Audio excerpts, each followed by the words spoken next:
Bonjour et bienvenue dans la deuxième partie du troisième épisode de l'Atelier Mémoire.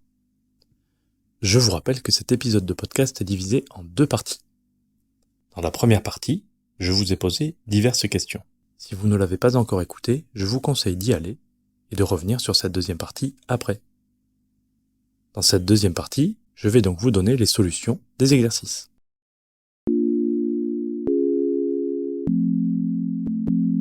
Dans le premier exercice, il s'agissait de retrouver des expressions ou des noms communs à partir d'une définition et qui devaient contenir un prénom.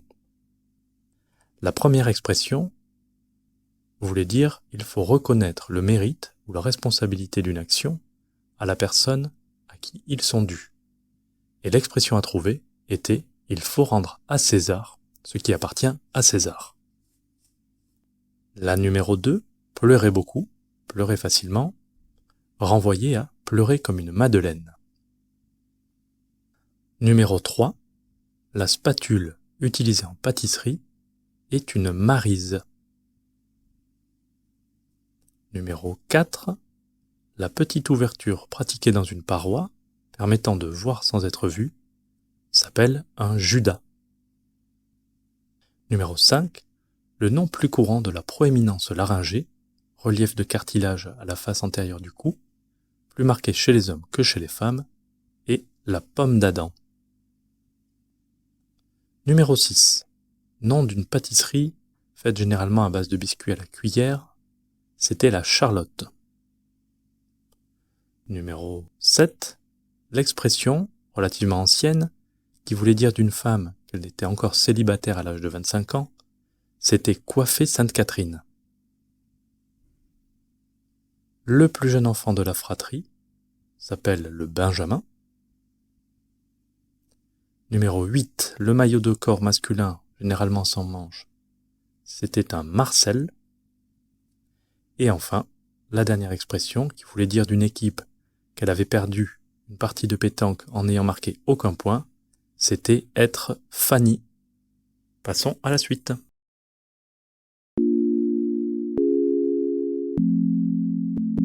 Dans le second exercice, il fallait retrouver des mots en rapport avec la musique en suivant l'ordre de l'alphabet. Je vais donc vous donner les réponses pour les lettres les unes après les autres. Avec la lettre A, il fallait trouver accordéon. Lettre B, on l'entend sonner en Bretagne, c'était le biniou. Lettre C, elle peut être de sol, de fa ou d'ut, c'était la clé. Lettre D, signe qui augmente la note d'un demi-ton, c'était le dièse. Pour la lettre E, le style de musique moderne, utilisant des synthétiseurs ou des boîtes à rythme, c'était électro. Lettre F, à bec ou traversière, c'était la flûte. L'instrument à cordes de la lettre G, c'était la guitare. L'instrument à vent de la lettre H, c'était le hautbois. Pour la lettre I, le nom de famille d'un chanteur de charme espagnol, c'était Iglesias. Lettre J, quand il est là, la java s'en va selon Nougaro, c'était le jazz. Lettre K, chanteuse française qui chante le blues, c'était Patricia Cass. Lettre L, à la fréquence de 440 Hz, c'était le La. Lettre M, instrument à percussion courant dans la musique latine, c'était les maracas. Elles sont au nombre de 7 dans la musique occidentale, c'était les notes. Lettre O, l'instrument à clavier que l'on trouve souvent dans les églises, c'était l'orgue. Lettre P, là aussi un instrument à clavier, c'était le piano. Pour la lettre Q, il y avait 2 réponses possibles, ensemble de 4 musiciens. Ça pouvait être quatuor ou quartet. Lettre R, la composition musicale classique en hommage aux défunts, c'était le requiem. Inventé par Adolphe Sax, c'était le saxophone. Pour la lettre T, on tape dessus avec des baguettes, c'était le tambour. L'ancêtre du Do avec la lettre U, c'était le ut. Lettre V, ces sanglots longs blessent le cœur de Verlaine d'une longueur monotone, c'était violon. W, le nom de famille d'un compositeur allemand dont le prénom est Richard, c'était Wagner. L'instrument composé de lames de bois pour la lettre X, c'était le xylophone. Le courant musical des années 60 en France, en Y, c'était les yéyés. Et enfin, le style de musique originaire des Antilles avec la lettre Z, c'était le zouk.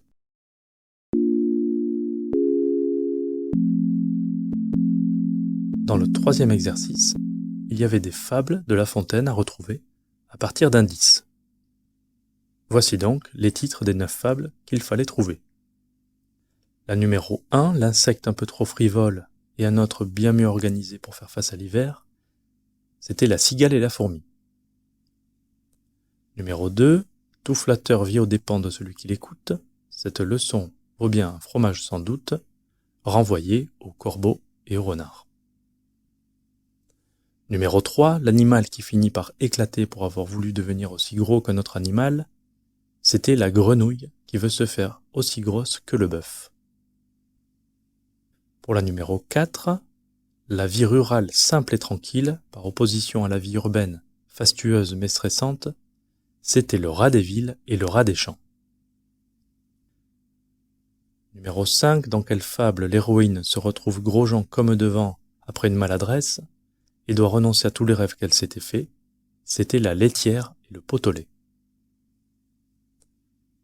Rien ne sert de courir, il faut partir à point, numéro 6, c'était le lièvre et la tortue.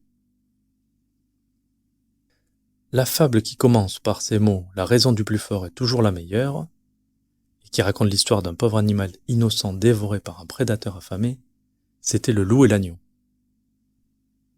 L'avant-dernière, la numéro 8, une fable dans laquelle un homme dont l'envie excessive de richesse le pousse à détruire ce qui lui procure de l'or chaque jour, c'était la poule aux œufs d'or. Et enfin, dans quelle fable trouve-t-on un arbre qui se prétend plus fort qu'un arbuste, qui lui pourtant plie mais ne rompt pas face à une tempête? C'était le chêne et le roseau. Voilà, cet épisode est terminé. J'espère qu'il vous aura plu. Je vous invite à m'envoyer vos commentaires, vos questions, vos retours. Et je vous dis à bientôt, dans 15 jours, pour un prochain épisode. Au revoir.